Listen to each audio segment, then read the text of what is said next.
Llega cada semana y nosotros se los mostramos a través de la pantalla, a través de Síntesis en Telesur. Aquellos acontecimientos más importantes que han tenido lugar en el transcurso de la semana, que han sido mostrados y analizados a través de la pantalla de nuestro medio de comunicación, los resumimos durante los próximos minutos. Así comienza Síntesis. Y lo hacemos como siempre revisando información a través de nuestros titulares. Estaremos en Brasil. Luis Ignacio Lula da Silva inició su gira oficial que lo lleva a Medio Oriente y Asia. Les contaremos sobre algunos de los acuerdos firmados. También estaremos en Colombia. La Organización Regional Indígena del Valle del Cauca y la Asociación de Cabildos se movilizaron hacia Bogotá en defensa de los derechos de los pueblos indígenas. Les contamos. En Argentina, Buenos Aires fue la sede de diversas manifestaciones, movilizaciones de los trabajadores y jubilados, quienes reclamaron aumento salarial de emergencia, mientras que las organizaciones sociales rechazaron la persecución mediática y judicial contra Cristina Fernández, la vicepresidenta de este país. Y en la frase de la semana estaremos en Venezuela. Las fuerzas revolucionarias conmemoraron el 21º aniversario de la victoria popular frente al golpe de Estado ejecutado contra el gobierno del presidente Hugo Chávez. Revisamos las declaraciones del presidente de ese país, Nicolás Maduro.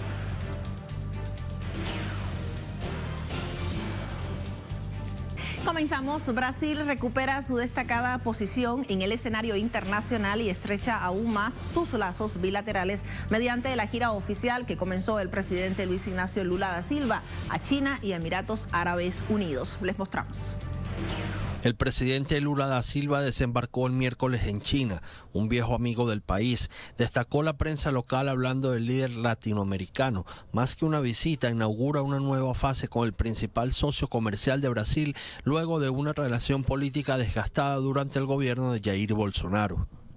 Después que dejamos la presidencia y después que hubo el golpe, las relaciones se enfriaron un poco y el último presidente no entendía nada de política externa y no le gustaba hacer política externa.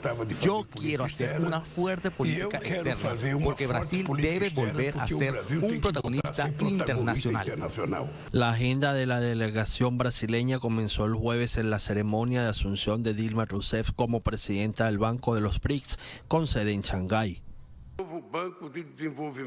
El nuevo Banco de Desarrollo surge como herramienta de reducción de la desigualdad entre países ricos y países emergentes que se traducen en forma de exclusión social, hambre, extrema pobreza y migraciones forzadas. El cambio climático, la pandemia de COVID-19 y los conflictos armados impactan negativamente en las poblaciones más vulnerables. El objetivo del desarrollo sustentable pasa por graves retrocesos y muchos países en vía de desarrollo acumulan deudas impagables. En este contexto adverso, un nuevo Banco de Desarrollo se impone. El Brasil, que andaba aislado internacionalmente durante el gobierno de la extrema derecha, recupera su importancia en la geopolítica mundial. Cuando el presidente Lula retoma especialmente las relaciones con China, creo que estamos volviendo a hacer lo que nunca deberíamos haber dejado de ser. Para mí no hay menor duda que en el escenario internacional el nuevo gobierno está intentando rescatar la imagen bastante arañada de Brasil en los últimos 4 años. El encuentro con el presidente chino Xi Jinping se llevó a cabo el viernes en la capital Beijing. Los dos jefes de Estado coincidieron en fomentar el diálogo entre los países integrantes del BRICS para su ampliación. Durante el encuentro, el presidente Xi Jinping confirmó la disposición de China de trabajar junto con Brasil para crear un nuevo futuro de las relaciones chinos-brasileñas con el fin de desempeñar un papel positivo e importante para la estabilidad y el desarrollo mundial. El mandatario chino también confirmó que el gigante asiático está dispuesto a trabajar junto con Brasil con vistas a promover la cooperación chino-latinoamericana y caribeña para seguir desarrollando mecanismos de integración como el Foro China-CELAC, el Mercosur y la UNASUR, una jornada que también incluyó la firma de 15 acuerdos de cooperación en diversos ámbitos. La gira del presidente Luis Ignacio Lula da Silva concluye en los Emiratos Árabes Unidos con la finalidad de afianzar sus relaciones bilaterales. Representantes de los pueblos indígenas de Valle del Cauca llegaron a Bogotá, la capital de Colombia, para ser escuchados por el gobierno ante la difícil situación que viven en sus comunidades. Una violencia histórica que sigue cobrando la vida de sus integrantes. Les mostramos. Arribaron a Bogotá después de 20 horas de viaje y varios kilómetros recorridos provenientes del departamento del Valle del Cauca. Ellos, representantes de más de 5 pueblos indígenas, no descansaron. Inmediatamente siguieron a pie su recorrido hasta el Ministerio del Interior en el centro de la capital, para exigir el cumplimiento de varios acuerdos incumplidos históricamente. El Ministerio del Interior nos ha incumplido en algunos acuerdos que hemos llegado de mirar la situación de los indígenas en el departamento del Valle en todos los temas como el conflicto armado, como el tema territorial, como el tema de la autonomía, como el tema de la jurisdicción indígena, que también nos han vulnerado algunos derechos en ese tema. Esperaron algunos metros afuera de la sede del ministerio, al cual no ingresaron. Con arengas daban cuenta de su realidad y solicitaban la presencia del gobierno y sus representantes. Pero a su vez hacemos un llamado al mismo presidente para que en cabeza del ministro Prada se abra una mesa de diálogo donde nosotros como base, como territorio, como milenarios seamos escuchados, podamos dejar el sentir de las comunidades que venimos desde muy lejos, que debería de ser al contrario, donde ellos vayan y nos tocó a nosotros, pero en un principio de unidad buscamos la paz total, buscamos un diálogo. Exigencias que incluían la retracción del fiscal general de la Nación y el actual presidente del Senado colombiano, quienes con sus posturas y discursos racistas han desconocido la autonomía de los pueblos indígenas en el plan de desarrollo que ahora se discute en el Congreso. Señalan que ellos torpedean el proceso de cambio para el país. Y a su vez decirle al fiscal Barbosa que nosotros como milenarios exigimos respeto, que estamos cansados de la manera como nos persiguen, nos señalan, nos estigmatiza y sigue su pensamiento racista en donde condena a los pueblos milenarios, al igual al señor Roy Barreras, que sabemos que durante años se ha vivido acomodando y esta vez se quiso acomodar en el pacto histórico. Retírese y deje caminar los pueblos, retírese en que ustedes le hacen daño a las comunidades. Algunos minutos después de su llegada y la interminable espera, se hizo presente la viceministra del Interior, quien escuchó atentamente las exigencias de los marchantes, logrando algunos acuerdos iniciales. Vamos a instalar una mesa, el mismo ministro, ellos querían que el ministro fuera. Esta noche, después de que termine su jornada en el Congreso de la República, va el ministro a atender la comunidad, está el director de Asuntos Indígenas, estoy yo como viceministra y vamos a atenderlos. También tienen otros puntos de las vías, de los recursos para la sobrevivencia, pero uno central es que vienen por una resolución que les permita tener una mesa en forma permanente. En el pasado no se les cumplió nada, entonces ahora los pueblos quieren todo por escrito y firmado. Por el momento, y tras la larga y extenuante jornada, el movimiento indígena del Valle del Cauca se mantendrá en la capital a la espera de concretar sus exigencias y solicitudes en la mesa de concertación. Pasamos a Argentina. Allí convergieron dos movilizaciones en Buenos Aires, una protagonizada por la Central de Trabajadores en reclamo de mejoras salariales y otra liderada por diversas organizaciones sociales y activistas internacionales en rechazo a la persecución mediática y judicial contra la vicepresidenta Cristina Fernández. Veamos. La Central de Trabajadores de Argentina se movilizó para reclamar un aumento salarial de emergencia para los trabajadores formales, informales y jubilados. Los activistas exigieron el aumento de un salario universal, así como un cambio de rumbo en la política económica del país, para así romper con el tutelaje que intenta imponer el Fondo Monetario Internacional. Asimismo, con un paro por 24 horas, cortes de rutas y movilizaciones, la Asociación de Trabajadores del Estado se manifestó a nivel nacional. Los estatales tenemos una instancia paritaria prevista para el mes de abril. Estamos planteando hace varios meses una suma fija de 60.000 pesos para todos los trabajadores, el pase a planta permanente, queda muy poco tiempo de gestión y la verdad nos preocupa el futuro de nuestros compañeras y compañeros frente al escenario electoral. En otro orden de ideas, esta semana continuaron las reacciones contra la persecución sistemática ejercida por la derecha, sus medios de comunicación y periodistas contra la actual vicepresidenta de la Nación, Cristina Fernández. La ministra de Mujeres, Género y Diversidad, Ayelen Macina, denunció ante el Ente Nacional de Comunicaciones a las periodistas Viviana Canosa y Laura Di Marco por sus comentarios discriminatorios contra la hija de la vicepresidenta, quien fue señalada de padecer una anorexia nerviosa, mientras acusan a la vicepresidenta Fernández de desatender a su familia. En este contexto, se realizó una marcha convocada por los sindicatos del país a propósito de cumplirse un nuevo aniversario del inicio del hostigamiento contra Fernández. Esta movilización llegó a las adyacencias del Palacio de Justicia y la Corte Suprema. La ciudadanía marchó bajo el lema «Democracia o mafia judicial», en protesta por el accionar antidemocrático de la justicia argentina. En este sentido, el gobernador de la provincia de Buenos Aires, Alex Kicillof, respondió a los medios de comunicación que desarrollan una campaña en contra de la movilización popular. Que quede muy claro, es exactamente al revés.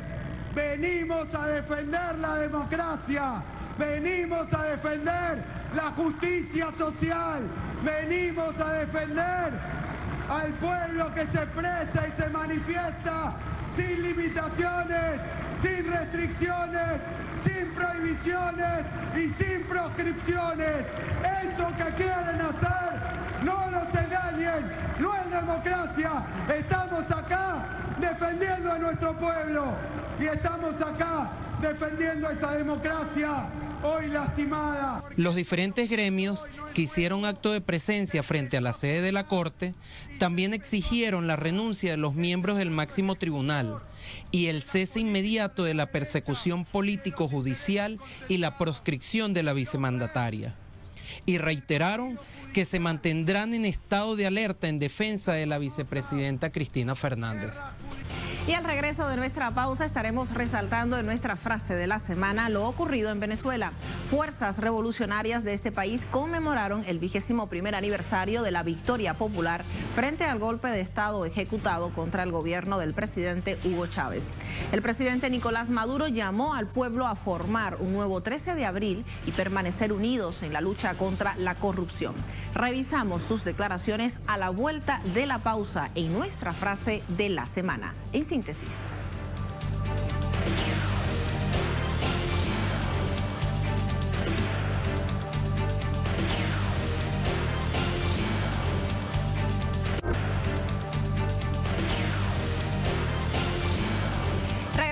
Gracias por esperarnos. En síntesis, nuestra frase de la semana lo hacemos destacando la conmemoración de las fuerzas revolucionarias venezolanas justamente en el 21º aniversario de la victoria popular frente al golpe de Estado ejecutado contra el gobierno del presidente Hugo Chávez el 13 de abril del año 2002. El presidente Nicolás Maduro llamó al pueblo a formar un nuevo 13 de abril y permanecer juntos en la lucha contra la corrupción. Revisamos sus declaraciones acá en pantalla, la frase de la semana. Porque si es verdad que nos bombardean con las sanciones, que nos crearon unos boquetes gigantescos con las sanciones, también es verdad que nos han apuñalado con la traición de la corrupción, del bandidaje, del surgimiento de la mafia que ha robado la riqueza del pueblo, que puñalean por la espalda de traidores y de corruptos. Tienen que haber justicia y mano dura, caiga quien caiga, contra todas las mafias. Ayer un vocero gringo salió a amenazar a Venezuela. Salió a decir que si Venezuela no avanza en los diálogos políticos con el sector vendido, corrupto y vendepatria de la plataforma unitaria, ellos tomarían represalias y sanciones contra nuestro país. Yo le he dicho al vocero, Venezuela se respeta, no aceptamos amenazas del gobierno de los Estados Unidos. Aquí estamos de pie por esfuerzo propio y seguiremos avanzando por esfuerzo propio. Así lo dijo el presidente de Venezuela, Nicolás Maduro Moros, desde Caracas. Contexto de esta frase: ¿qué sucedía hace 21 años? Pues justamente se refería a los sucesos ocurridos durante los días del 11, 12 y 13 de abril del año 2002, cuando el pueblo rescataba al comandante Chávez. El mandatario venezolano destacó que fue la Unión Cívico-Militar Policial la que escribió uno de los capítulos más gloriosos en la historia del país. A su vez, llamó a la ciudadanía a continuar liderando el proceso revolucionario y fortalecer la organización popular en la lucha contra la corrupción. Revisamos en otros hechos ocurridos en la semana, lo hacemos desde Francia. Allí el Consejo Constitucional aprobó los principales puntos de la reforma de pensiones. También les contamos lo que sucedió en Belarus, la solicitud que le hizo a Rusia. Estos y otros temas en Reino Unido, Cuba y Estados Unidos. Les mostramos.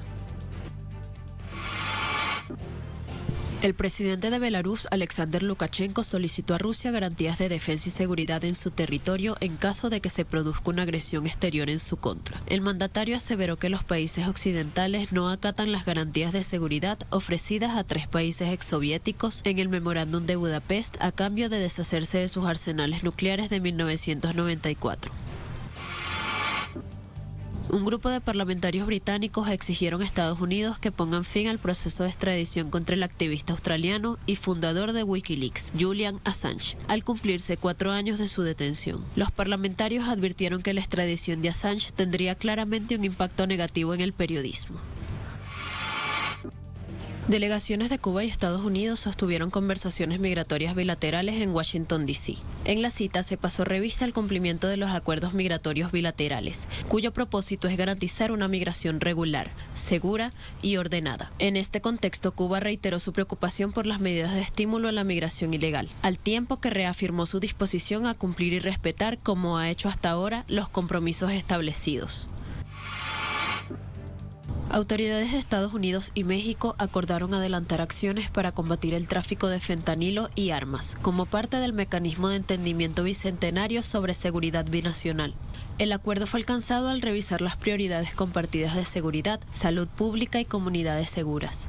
Esto con el objetivo de elevar y acelerar los esfuerzos contra la epidemia de opioides sintéticos que en 2022 mató a más de 109.000 estadounidenses por sobredosis y frenar el flujo de armas en México. El Consejo Constitucional de Francia aprobó los principales puntos de la reforma de pensiones impuesta por el gobierno de Emmanuel Macron al pueblo. Entre los puntos avalados se encuentra el polémico retraso de la edad de jubilación hasta los 64 años. La resolución llegó 24 horas después de que el país viviera su 12ª jornada de protestas, huelgas y movilizaciones en contra de la iniciativa gubernamental. En este contexto, los sindicatos advirtieron que se mantendrán en las calles hasta que esta ley sea derogada. En imágenes revisamos 2 sucesos medioambientales en Rusia y Colombia. En suelo ruso entró en erupción el volcán Sibelush en la península de Kamchatka. Ante ello, las autoridades declararon alerta de aviación por la actividad volcánica, mientras que el Servicio Geológico colombiano mantiene labores de evaluación de la actividad volcánica en el Nevado del Ruiz. Les contamos. La península rusa de Kamchatka, al oriente extremo del país, entró en alerta roja ante la erupción del volcán Sibelush luego de que el volcán entrara en erupción expulsando una densa columna de cenizas que alcanzó los 15 kilómetros de altura, causando la peor caída de ceniza en 60 años. A su vez, en Colombia, el temor a la probable erupción del volcán Nevado del Ruiz ha ahuyentado a los turistas que suelen hospedarse en poblados cercanos, luego de que el gobierno colombiano iniciara evacuaciones en medio de una alerta naranja. Las autoridades informaron que a pesar de que el volcán no ha entrado en erupción, la ceniza y la actividad sísmica han aumentado en las últimas semanas, lo cual significa que la alerta indica que la erupción es probable, pero no inminente.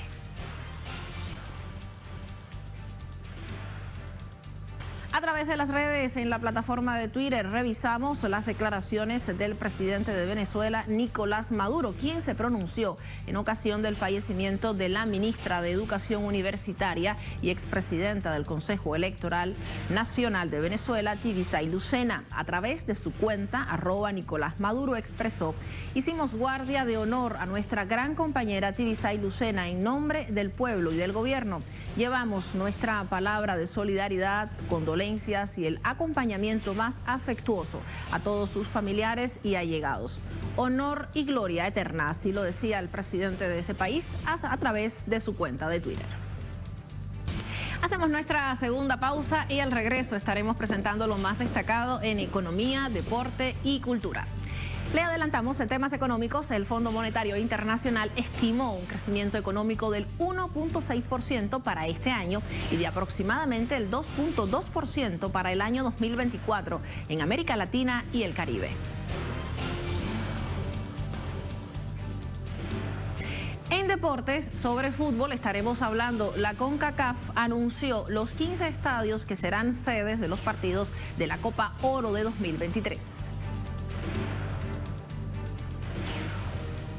Y en temas culturales estaremos en Cuba. Este país será el anfitrión para la 21ª Conferencia Internacional de Cultura Africana y Afroamericana. Les contamos más a la vuelta en Síntesis.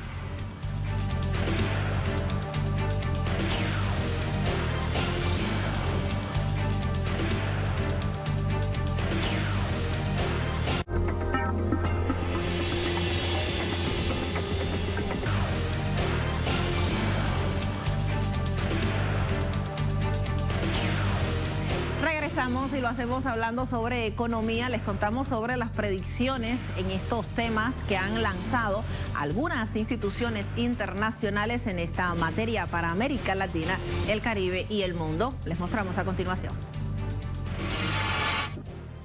En su trabajo Perspectivas de la Economía Mundial, el Fondo Monetario Internacional estimó crecimiento económico de 1.6% para este año y de aproximadamente 2.2% para 2024 en América Latina y el Caribe. En el informe se destaca a Venezuela con una de las mejores perspectivas de crecimiento para 2023 y 2024. A pesar de las sanciones impuestas por Estados Unidos, es el país de la región con el pronóstico más favorable, pues tendrá una expansión de hasta 5% este año y de 4.5% en 2024.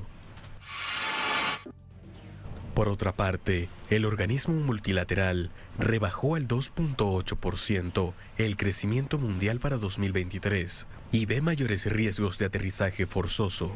Según la directora del ente, Kristalina Georgieva, el FMI ha revisado una décima a la baja en su previsión de crecimiento para este año, cuando la economía mundial frenará su expansión al 2.8% desde el 3.4% de 2022, mientras que un año después anticipa un rebote del 3%, una décima menos de lo estimado en sus proyecciones de enero.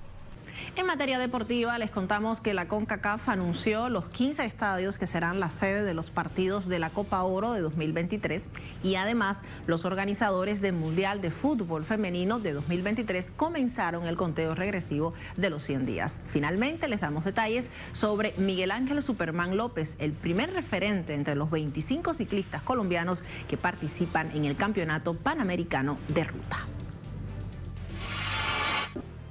La CONCACAF anunció los 15 estadios que serán sede de los partidos de la Copa de Oro de 2023, distribuidos en 14 ciudades de Estados Unidos y Canadá, del 16 de junio al 16 de julio. El AT&T Stadium de Arlington, Texas, el Soldier Field de Chicago, Illinois, el State Farm Stadium de Glendale, Arizona, el NRG Stadium y el Shell Energy Stadium de Houston, Texas, son algunos de los escogidos nuevamente para ser sede de los partidos, así como el SoFi Stadium de Los Ángeles, California, escogido para albergar la gran final.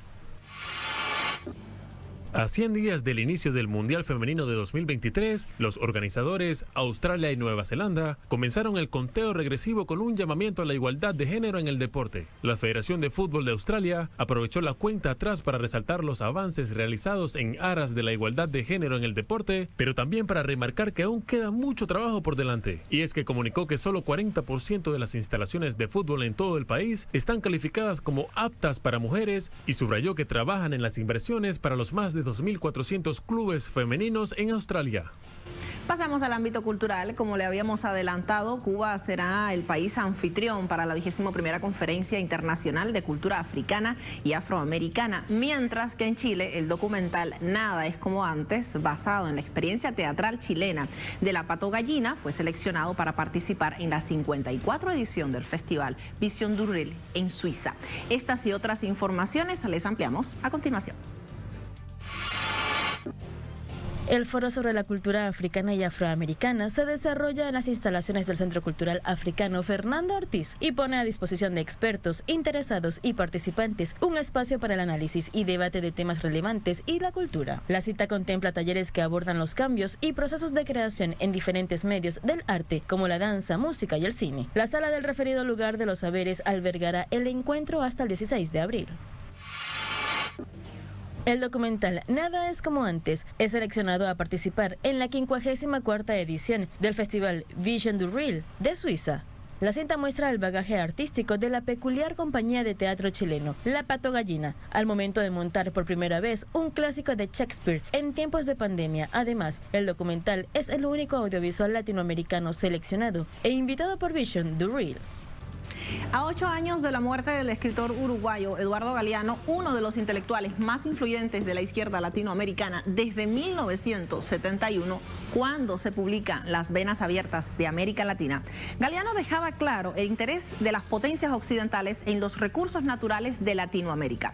Hoy lo recordamos a través del trabajo musical del artista peruano Gaddafi Núñez con la obra Aleteos, basada en el poema El Viaje. Este es nuestro homenaje al también poeta Eduardo Galeano. Así despedimos Síntesis. Muchísimas gracias por habernos acompañado. Pase un excelente fin de semana y recuerde quedarse con nosotros para seguir revisando el mundo desde el sur. Los bebés manotean como buscando a alguien.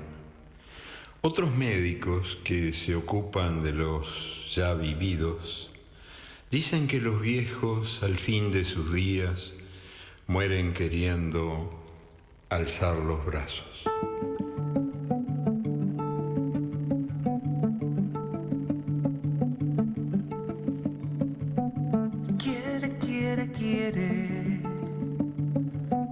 Quiere volar. Sueña, sube, vuela. Solo es cuestión de entregarse y dejarse volar.